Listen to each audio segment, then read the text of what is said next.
Ahoy there! Welcome. My name's Adam Park and I'm head of brand and licensing at Rare. And I am joined today by 3 members of the Sea of Thieves crew. Sea of Thieves crew? Sea of Thieves, yeah. Kind of work. So, I'll go along the row. So we've got Joe Neats, executive producer on Sea of Thieves. We've got Mike Chapman, who's our creative director. And then we've got Joe, who is our senior community manager. So how is everyone? Excited, tired, everything, all of the above. Like, that wonderful mix you get at events. Yeah, yeah.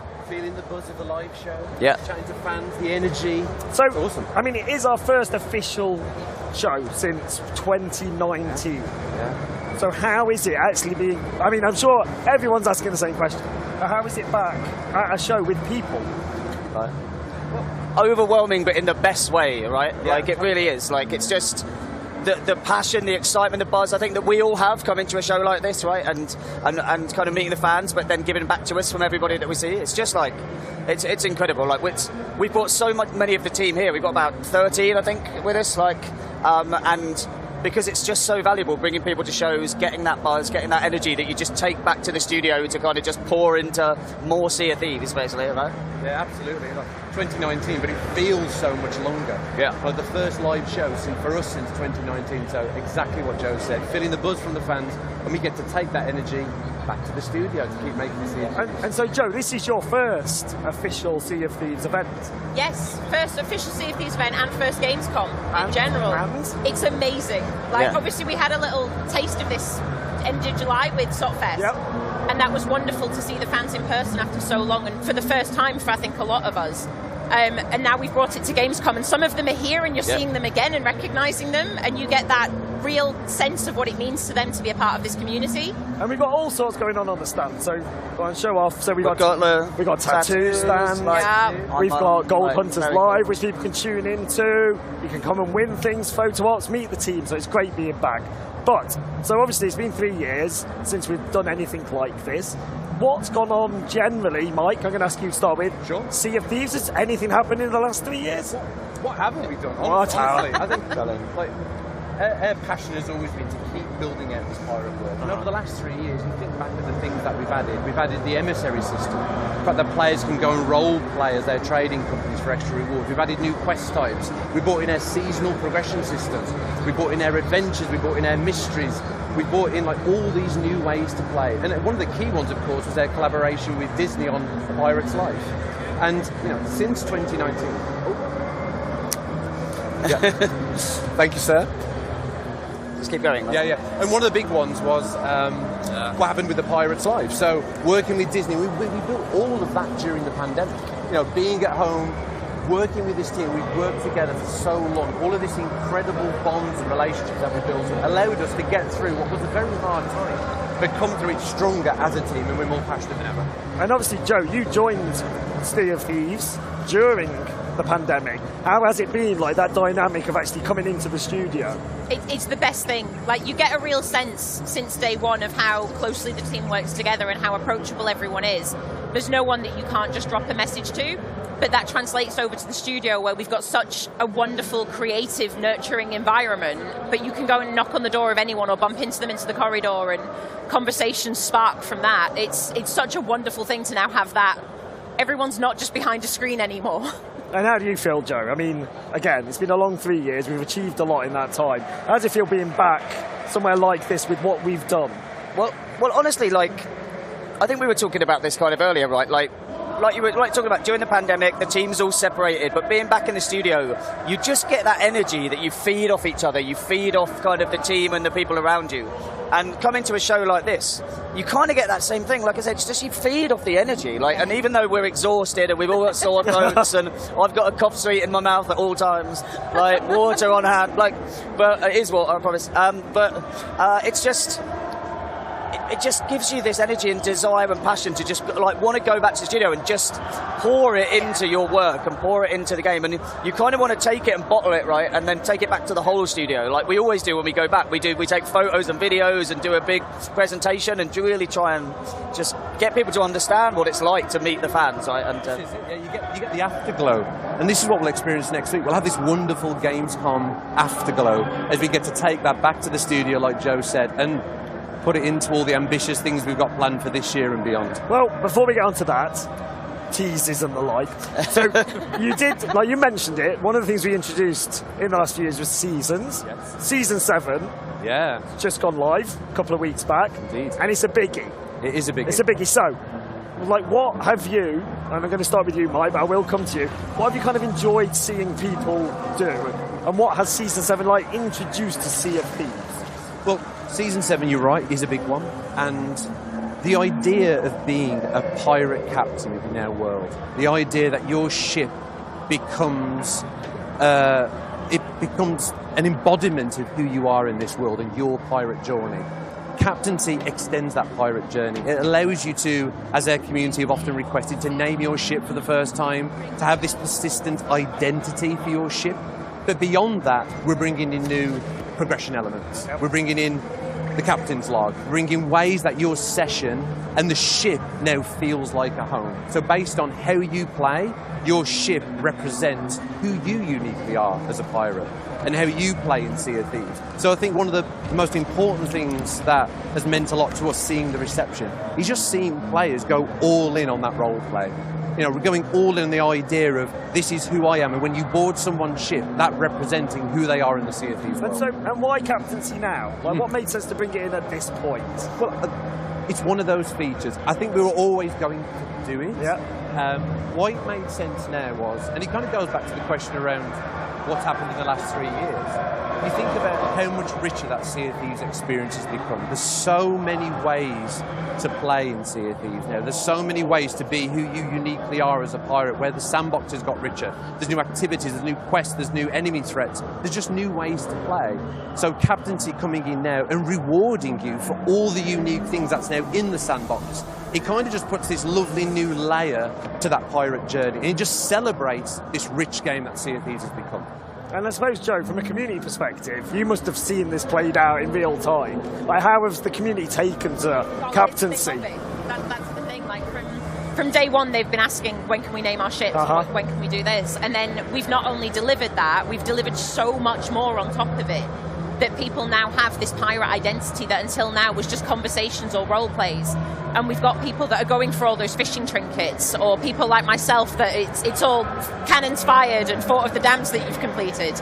And you've got that real sense of identity now from our players, because they can represent themselves on their ship, and they're colour coordinating everything, and they're decorating, and they're playing how they've always played, but now they're rewarded for it with their own identity. And they absolutely adore it. It's wonderful. Yeah. I mean, a big part of that is beyond just the notion of being a pirate captain. We wanted the idea that pirate captains in a world like ours would become the VIPs. Yep. They become the rock stars of the world.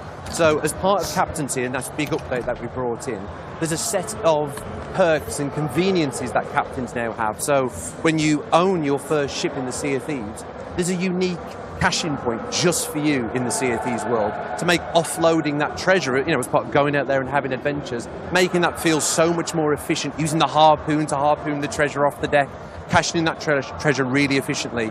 But alongside that as well, you've got the new trinket system. So this new progression system that allows you to unlock these trophies that represent who you are. There's the captain's voyages, so you can select exactly what you want to do and store all of the voyages that you could do on this bookcase immersively in the captain's cabin. As part of that as well, you can go to the shipwright and you can purchase resources right there from the outpost and have them delivered to your barrels. So the idea that if you are a ship captain in the Sea of Thieves, you can get your ship ready quickly, you can pick the adventure you're going to go on, and you can just walk straight on that ship and have your adventures. And then that adventure be persistent. There's that sense of consequence for your actions. Your ship showing the battle scars of all your adventures. You choosing to, maybe you want to keep that. Maybe you want to role play with this kind of battle-scarred ship. Or you can pay a small amount of gold to make the hull pristine again. So it really strengthens and really amplifies everything that's already unique about Sea of Thieves. That second option is me. I have to pay to get it redone. I get in too many fights. Yeah. I love that though. I love the way it just allows players to be more uniquely who they are. Yeah. And like being out on the waves and looking through the spyglass and seeing all these ship names and how players have chosen to represent themselves. I mean, that's the magic, and it's enriched the sandbox of Sea of Thieves, and that's what we always want to do. So, I'm going to go now. So we mentioned ship names. It's a biggie. big part of Captaincy. You don't have to tell me, but I'm going to ask a couple of you this. What did you name your ships? And I'm going to start with you, Joe. So I named my sloop is Littlefoot. Yeah. My rare loadout brig is Get Red. Nice. And my galleon, which is the one that we use the most. So if you see it on the seas, come and say hello.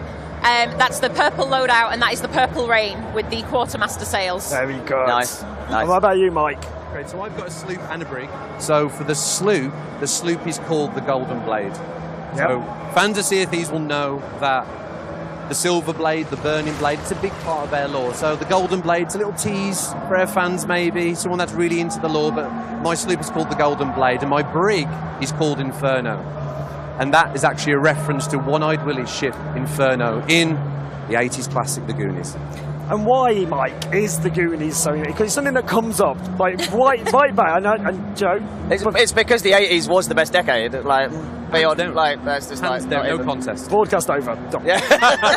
No, but you took the whole team to see the Goonies during development. We did. We hired a cinema out, didn't we? We hired the Electric Cinema out in Birmingham, very lovely independent cinema.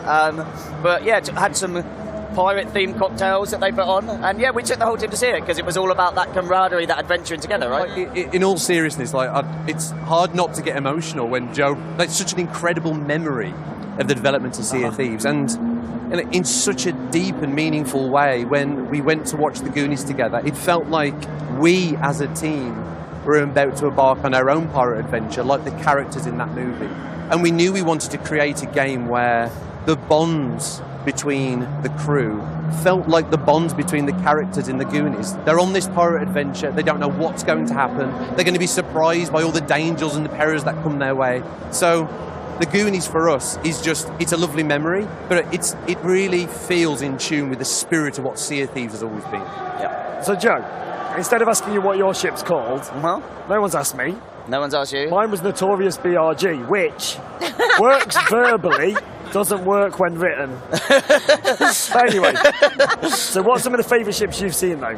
So what I love about like the ship naming throughout the community is obviously people trying to make humorous things, try and make stuff that it's going to get a reaction or get a chuckle from people when they look through the kind of spyglass and see it and stuff. So like SOT, so SOT Final Boss, like that gave me a little chuckle, right? That did. Like, it's like you see that, it's like, yeah, I love that. People like role-playing as the fearsome kind of AI threat in the world. But I just love it. I love that. Anything that makes me chuckle is what gets me, right? And there's so much of that. But that was one that stuck in my head that I think someone tweeted from God of Reddit or something. But yeah. And what about you, Mike? Any favourites? That is a great example. And obviously, how awesome players have got this new way to express their creativity in the Sea of Thieves world, and the fact that we can laugh about it together. But honestly, there's so many examples. But Usain Bolt, referencing Usain Bolt, the Olympic medalist, that made me chuckle.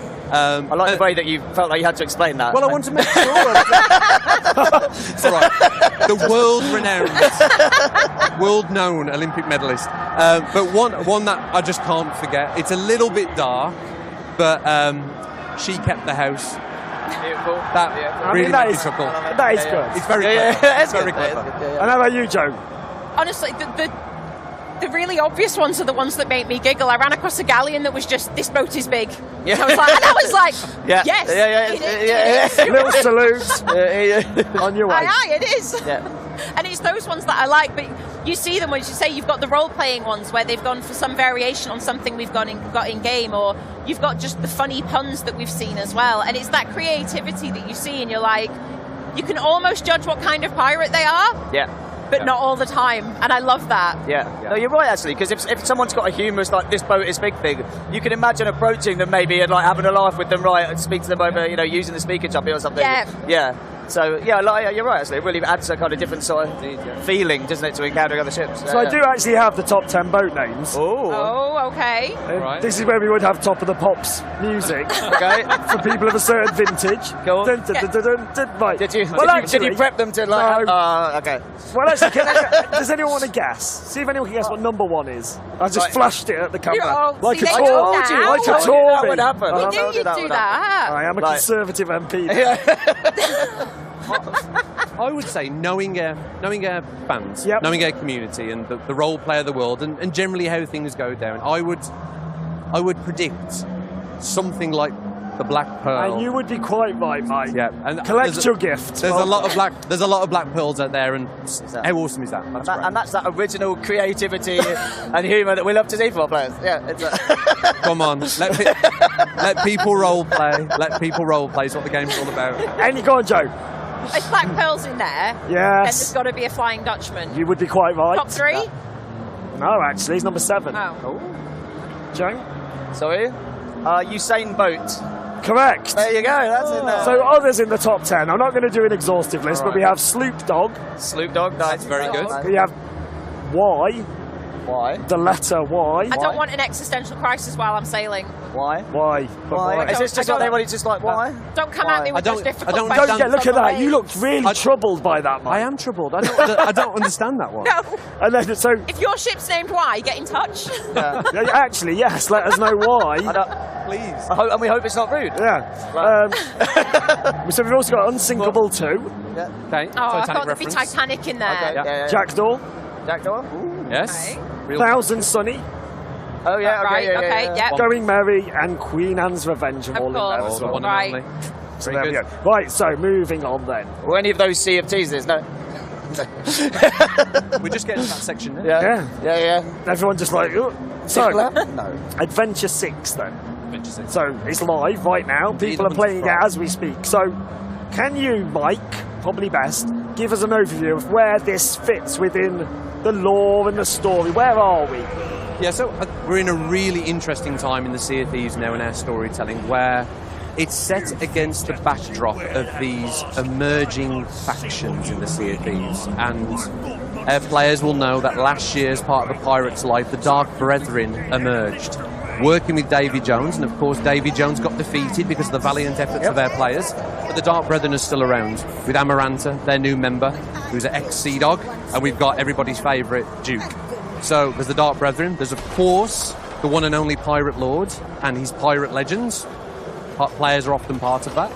And we've got the third area of that, the third faction, which is, of course, Captain Flameheart. So Captain Flameheart and the Reaper's Bones and the Servant of the Flame. So what you're seeing now at this point in Sea of Thieves history is this factional war between these pirate groups that have all got their own vision for the pirate's life and the way they want the pirate's life to be in the Sea of Thieves. And unfortunately, poor Merrick has got himself ensnared in the middle of that. And in Adventure 6, players are recruited by the Pirate Lord to go on this daring rescue mission into the Sea of the Damned, to the new hideout of the Dark Brethren, which is the Twisted Sea Dog Tavern, a memory of that iconic Sea Dogs Tavern from the main world. And you work together with crews to save Merrick. But one of the big things that players who played it will always already realise is this actually brings a chapter of Merrick's story that began with the Hungering Deep, continued with the Shrouded Deep, to the Forsaken Hunter, where Merrick was unfortunately killed and went to the Sea of the Damned, to now in Hunter's Cry. It brings this chapter of Merrick's story to a touching conclusion. The story's not over, but it brings this part of the story to a conclusion. So definitely worth experiencing that story, because it's going to have important ramifications for the rest of the world. So I met someone yesterday, and they were a massive fan of Merrick, and they wanted to talk to you about that. They came to the stand, they're down there, like with a cutlass. But like, no, they were like, they wanted to talk to you. They had some questions. They had some questions. Deals can always be struck, and I'm open to ideas, but it's Merrick or Shelley. Shelley the Crab. That's what it's going to come down to. Is this a decision point? That's next decision point. It's the new Daddy or Chips, isn't it? You can't do that! Daddy or Chips? That's a deep cut, that is. Place your bets. Place your bets. So, you're still chuckling at your own jokes, Joe? That's what I do. That's why he's here. So how far are the adventures planned? And and without teasing anything or giving anything away, like how far out are we looking? In terms of where do you know the story is, how far out? Really far. So I think... What's really? Really far. Well, I'd say, thematically, where we want to go and the direction we're heading into and how we want to represent the pirate's life in all these different ways in the Sea of Thieves. That is planned out multiple years' worth at a high level. In terms of absolute specifics of what the story beats are and exactly which characters are involved and in what way, That's planned out. I mean, it's probably a year and a half's worth of storytelling and adventures that we've got planned out. And we need to do that, because that's the way that you make things meaningful and make it feel authentic to the Sea of Thieves. When we know what's going to happen to a character in a year and a half's time, we can start seeding things early. Start bringing players organically into that storytelling, and we love to do that because it makes everything feel more meaningful. And how do you think the community engage with the lore? Is it, because obviously it's not a prerequisite to playing the game, but those who love lore. Oh yes, they do. I was going to say, you have to get those specifics right, because if one thread is out of place, if one character isn't in the right look, they're going to notice, and they're going to tag Mike on Twitter until he answers for his lore crimes. they know their stuff, that's the thing, because they've been so invested since day one, and we've now stepped it up with the amount of lore we're delivering. And I know across our social channels and on Discord, we've got separate channels, and we had to separate out the lore section, because we've got mysteries and adventures and then general lore, and they're all over it, and they're sharing theories and they're swapping stories, and they thoroughly embrace that side of the storytelling that we've got now. And I love that. I love that. I mean, that to me shows that a lot of our community are invested in the world and they care about our world. And you're right. Of course it's not a prerequisite to play Sea of Thieves. Sea of Thieves is this wonderful sandbox adventure game where you get to choose your own adventures. But we've always believed that the more meaning and purpose we can put into the world, the deeper we can make that world feel, the easier it is to immerse yourself in those adventures and that role play. So it's there, waiting, full of surprises for players that want it, but it's not a prerequisite for Sea of Thieves. And how do we bring in expanded universe into this? Again, with the planning, we need to know what's coming, but say the most recent novel. We planned that, was it 2 years ago? We had the first Tracy. Quite a long time ago, wasn't it? Yeah, so how do you kind of keep all of this? Is there a big board with lots of... We do have a lore Bible, which is quite high level. If it was too detailed, it would get hundreds and thousands of pages, probably. But it's a lot of meetings, it's a lot of discussion, it's a lot of building up that knowledge together as a team. I mean, you're right, everything in the EU is canon to our story. So what players have seen before with the Tales of the Sea of Thieves lore book, the 2 novels that we've now got out, the RPGs and the expansion, all of those stories are canon to our world. And there's a huge responsibility that comes with that. Experiencing any of those materials should be just another window into the Sea of Thieves world, and when you play the game, it should strengthen and vice versa, both of those elements. So we have to get it right. Every time. That's the pressure. That's the pressure. Yeah, that's the pressure. So we had our first decision point adventure, where the community effectively decided... Wrongly. Calm down. Can we edit this out? It's Saturday today. So the community were able to decide the fate of the world. So we're going to start by asking, what side were you all on? So I was Ruin Golden Sands. Golden Sands. And you even have that. How about yourself? Don't remind me, Joe. I'd actually forgotten that you were on that side. No. Save Golden Sands. You're surrounded. All the way. I am. I'm ensnared in the really like sandwich the Reapers. Okay. A Reaper sandwich. No, I think...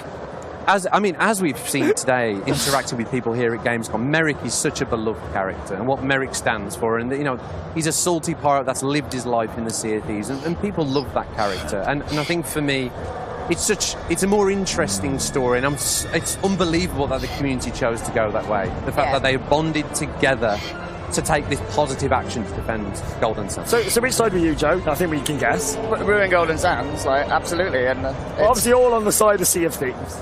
Sorry? I'm going to move away from that. I was going to make a Sunak trust. No, let's not do that. But we won't do that. Because that would be the most offensive thing you could ever do. To be... But, all right, moving on quickly, did we have the result you expected? Genuinely? No. It was, I couldn't predict. I kept watching the conversations happening, and we'd made all these fun things across our Discord servers so that people showed their allegiance rather than anything else. And the Reaper's hideout was just burning stuff. Yeah. Merrick's was coordinating loot, and I had no way of knowing which way it was going to go.